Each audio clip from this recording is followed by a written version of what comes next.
अस्सलाम वालेकुम क्लास। आज हमने थर्ड चैप्टर स्टार्ट करना है। थर्ड चैप्टर हमारा है डायनामिक्स।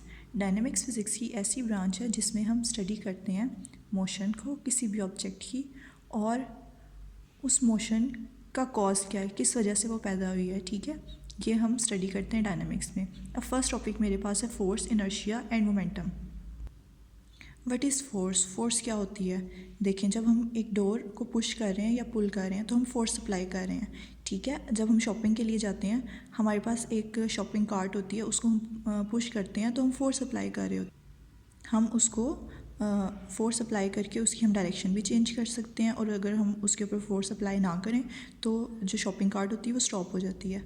ठीक है, इसी तरह से जब हम क्रिकेट खेलते हैं तो हम क्या करते हैं कि हम बैट की हेल्प से बॉल के ऊपर फोर्स अप्लाई करते हैं और हम उसी डायरेक्शन में बॉल को मूव करवा देते हैं जिस डायरेक्शन में हमने फोर्स अप्लाई की होती है।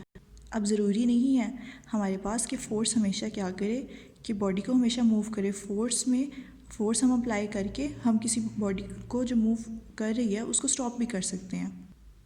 जैसा कि यहाँ पे हमें एग्जांपल में गिवन है कि एक गोलकीपर है, वो क्या कर रहा है कि वहाँ ऑलरेडी एक प्लेयर ने उस बॉल के ऊपर फोर्स अप्लाई की हुई है जिसकी वजह से वो मूव कर रहा है, लेकिन गोलकीपर क्या कर रहा है, अपनी फोर्स को यूज़ कर रहा है उस बॉल को स्टॉप करने के लिए।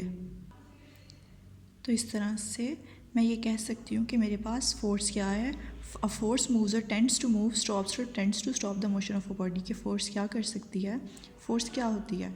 फोर्स किसी बॉडी को मूव भी कर सकती है और स्टॉप भी कर सकती है।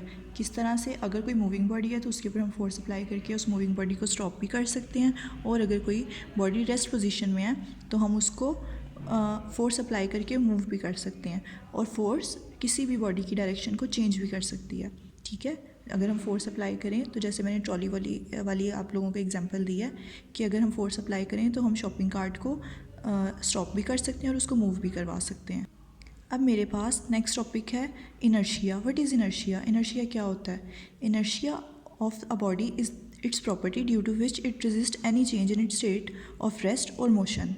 कि इनर्शिया मेरे पास किसी भी बॉडी की ऐसी प्रॉपर्टी है जिसकी वजह से अगर वो रेस्ट पोजीशन में है तो वो मूव करे, और अगर मूव में है, अगर वो मोशन में है तो वो रेस्ट पोजीशन में आ जाए। ठीक है, कि इनर्शिया क्या कर सकता है कि वो किसी भी बॉडी की ऐसी प्रॉपर्टी है जिसकी वजह से जो बॉडी है वो रेस्ट से मोशन वाली फॉर्म में भी जा सकती है, और अगर वो मोशन में है तो वो रेस्ट पोजीशन पे आ सकती है। ठीक है, अब अगर कोई बॉडी जिसका मास ज़्यादा है तो उस बॉडी का इनर्शिया भी ज़्यादा होगा। क्यों? क्योंकि अगर मैंने उसको मूव करवाना है तो मुझे ज़्यादा फोर्स अप्लाई करनी पड़ेगी, और अगर कोई बॉडी लाइट है तो उसका इनर्शिया कम होगा क्योंकि अगर मैंने उसको मूव करवाना है तो मुझे कम फोर्स अप्लाई करनी पड़ेगी।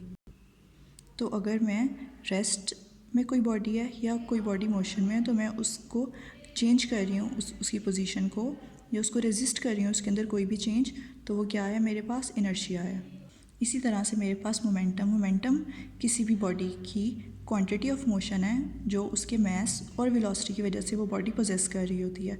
मैं इस तरह से भी कह सकती हूँ कि किसी भी बॉडी का मोमेंटम इक्वल होता है उसके मास और वेलोसिटी के प्रोडक्ट के। अगर किसी बॉडी का मास ज़्यादा है तो उसका मोमेंटम भी ज़्यादा होगा। अगर कोई बॉडी ज़्यादा वेलोसिटी के साथ मूव कर रही है तो उसका मोमेंटम भी उसी तरह से ज़्यादा होगा। सपोज़ अगर मेरे पास एक लोडेड ट्रक है, ठीक है, उसका मेरे पास मास ज़्यादा होगा लेकिन वो बहुत स्लो स्पीड में जा रहा है, लेकिन क्योंकि मेरे पास मोमेंटम इक्वल होता है मास और वेलोसिटी के प्रोडक्ट के, तो उसका मास ज़्यादा है, इस वजह से उसका मोमेंटम भी ज़्यादा होगा।